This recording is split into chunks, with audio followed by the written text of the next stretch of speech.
Shane, may parcel ka, Shane! Welcome ulit sa kalokohan mga apo. Umupo ka na at abangan hanggang dulo. Una ang ating bida humihingi ng sign kay Lord. Ayun, mukhang alam mo na ang sagot.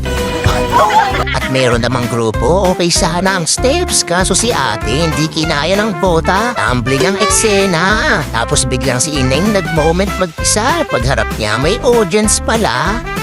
Hanggang sa ang ating bida na huwag mong susubuking galitin kasi imbes na gulo, baka ikay kiligin. Ito ang Tatang Namo TV kung saan kahit simpleng eksena nagiging digay at kalokohan. Kaya tara na! Una sa ating listahan, nakala mo normal lang nagalaw sa umpisa. Todo hanga ang mga lalaki sa ating bida. Abay isang step lang na pahiyaw ang buong tropa.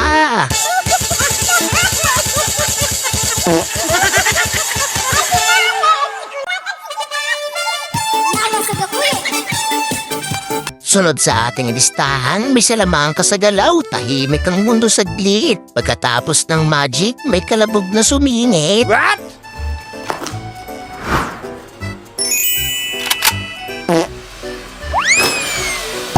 Talo! Parang eksenang pangpelikula, walang duda. Hanggang sa mapansin mo ang haplos, may iba palang agenda.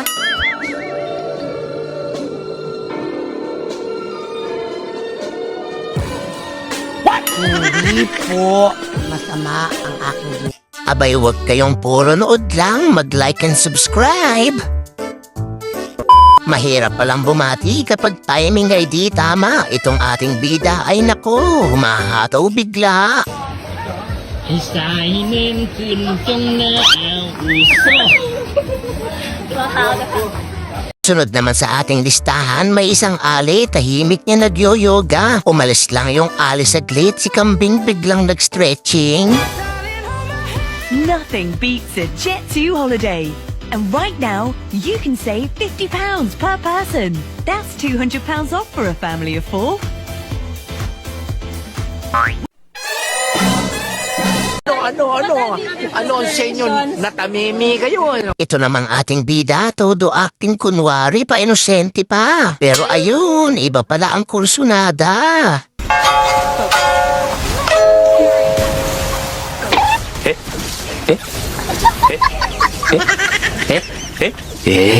Kumakain lang si Iha, walang kaalam-alam. Biglang tinawag sa kabilang lamesa, pahingi raw ng inumin. Ay naku, pati tenga ni Ineng na mula sa sobrang hiya. Kuya, pengi daw siya ng sito.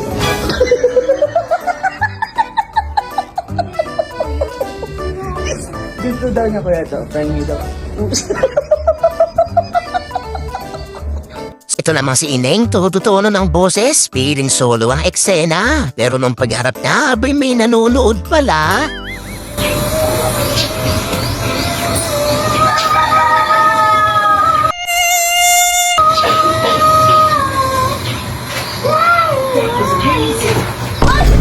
Gulat ka, no? So weird.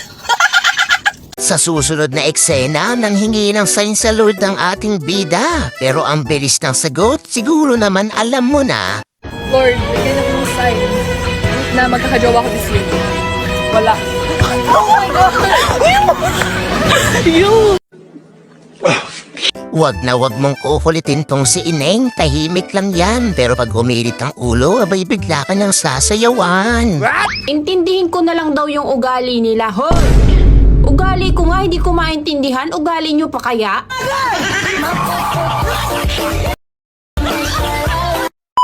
Ito namang ating bida, ready na mag-slide pababa. Kaso nung nakarating sa dulo, biglang ganito ang eksena.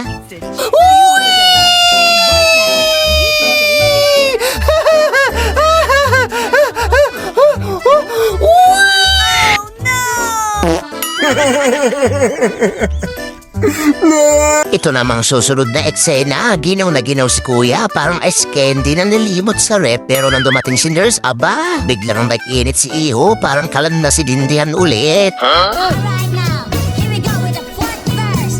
Ang puting kumot, pilit hinahabulot, likod ko inamumulot. Ito naman nakala mo simpleng nanlilimos lang si ate pero pagharap ay grabe. Mas branded pang flash on kaysa sa bag mo kagabi.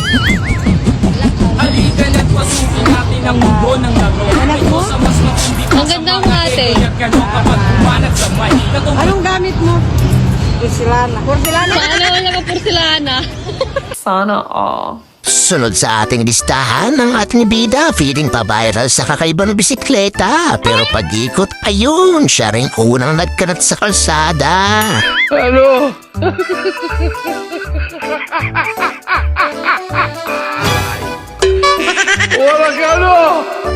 Magjojowadan sana sila pero nung humataw ang ating bida, si Jeep ang unang sumuko sa kanya. Bakit saan ka man naroon? Oh no! Pintig ng puso ko'y para sa Emotional damage! Sa susunod na eksena, magpapakitang gilas daw sa live ang ating bida. Kaso napagtripan naman siya ng mga viewers niya.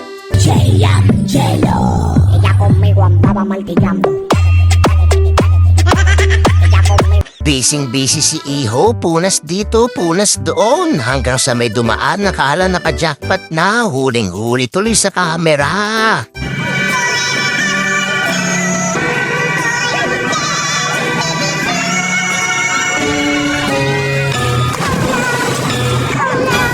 Wag.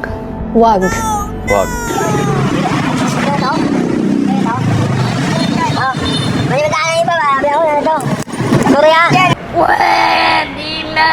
Ito namang si Ineng handang-handa ng bumirit. Kaso parang may mali kasi imbes na kanta, baritan sarit sa tenga.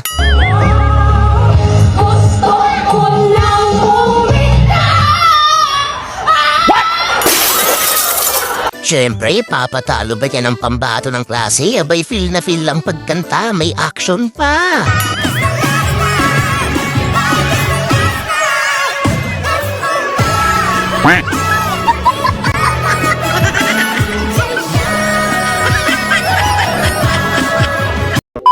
자동 이발면도 기계예요.